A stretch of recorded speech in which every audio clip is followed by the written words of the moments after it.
Assalamualaikum warahmatullahi wabarakatuh. Perkenalkan, saya Ovianto. Di sini saya akan membahas tentang integral. Pengertian integral. Integral merupakan konsep operasi inverse atau anti turunan diferensial. Dalam ilmu matematika, istilah integral ini digunakan untuk menentukan volume benda putar, luas satu bidang, dan panjang busur.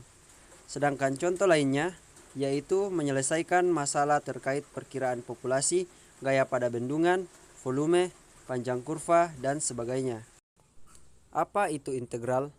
Kata integral sebagai kata benda diartikan sebagai sebuah fungsi, sedangkan jika dari kata sifat artinya dalam bentuk bilangan bulat. Contoh, sebuah polinomial memiliki koefisien integral, berarti koefisien polinomial semuanya bilangan bulat. Konsep dasar integral. Untuk memudahkan kita memahami konsep dasar integral, perhatikan contoh berikut. Suatu fungsi memiliki bentuk umum f(x) sama dengan 2x3. Setiap fungsi memiliki turunan f dalam kurung x sama dengan 6x2. Jadi, turunan fungsi f(x) sama dengan 2x3 yaitu f dalam kurung x sama dengan 6x2.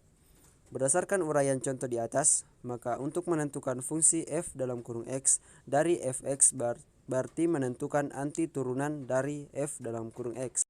Jenis-jenis integral. Dalam materi pelajaran matematika, integral umumnya bisa dibedakan menjadi dua jenis. Pertama, integral yang disebut integral tak tentu. Kemudian yang kedua adalah integral tentu. Yang pertama, integral tak tentu. Integral tak tentu bisa diartikan sebagai integral yang tidak mempunyai batas. Maksudnya, integral tak tentu adalah sebuah proses untuk menentukan bentuk umum dari turunan dari suatu fungsi yang diberikan. Berikut rumus integral tak tentu. Jika f dalam kurung x turunan dari f dalam kurung x, maka integral f dalam kurung x dx sama dengan f dalam kurung x ditambah c. Maka disebut integral tak tentu. Dengan c suatu konstanta sembarang. Rumusnya bisa ditulis integral f dalam kurung x dx sama dengan f dalam kurung x, di mana simbol dalam rumus di atas bisa diartikan sebagai, yang kita lihat yaitu lambang integral, operasi inverse atau operasi anti turunan. F dalam kurung x sama dengan turunan dari f dalam kurung x ditambah c. C sama dengan suatu konstanta real. Contoh soal, gunakan rumus integral tak tentu untuk menghitung integral 2 dx. Jawabannya, jika ditugaskan untuk menghitung integral 2 dx, maka bisa dijabarkan seperti ini.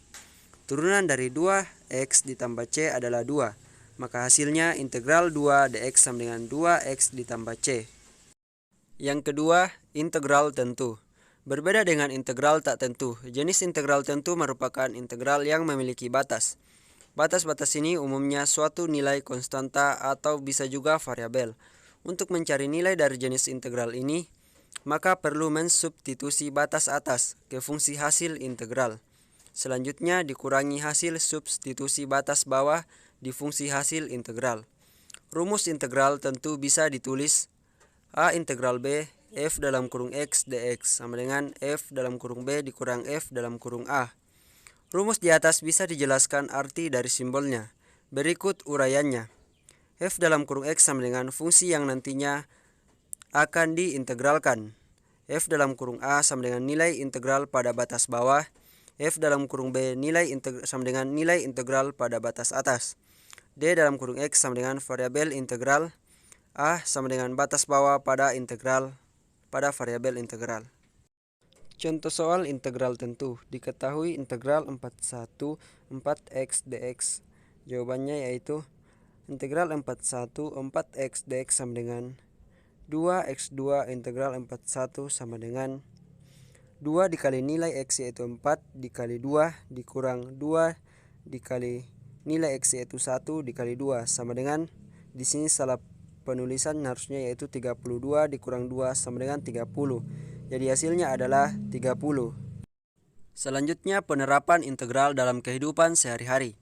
Sebagai salah satu cabang ilmu matematika, praktik penerapan integral ternyata bisa ditemukan di kehidupan nyata. Berikut daftar penggunaannya. Pertama, menentukan luas daerah. Menentukan luas daerah di atas sumbu X, menentukan luas daerah di bawah sumbu X, menentukan luas daerah di atas maupun di bawah sumbu X, menentukan luas daerah di antara dua kurva. Yang kedua, menentukan volume benda berputar. Menentukan volume benda berputar yang diputar mengelilingi sumbu X. Menentukan volume benda berputar yang diputar mengelilingi sumbu V. Menentukan volume benda berputar yang dibatasi kurva F dalam kurung X dan G dalam kurung X bila diputar mengelilingi sumbu X. Sekian dari saya. Assalamualaikum warahmatullahi wabarakatuh.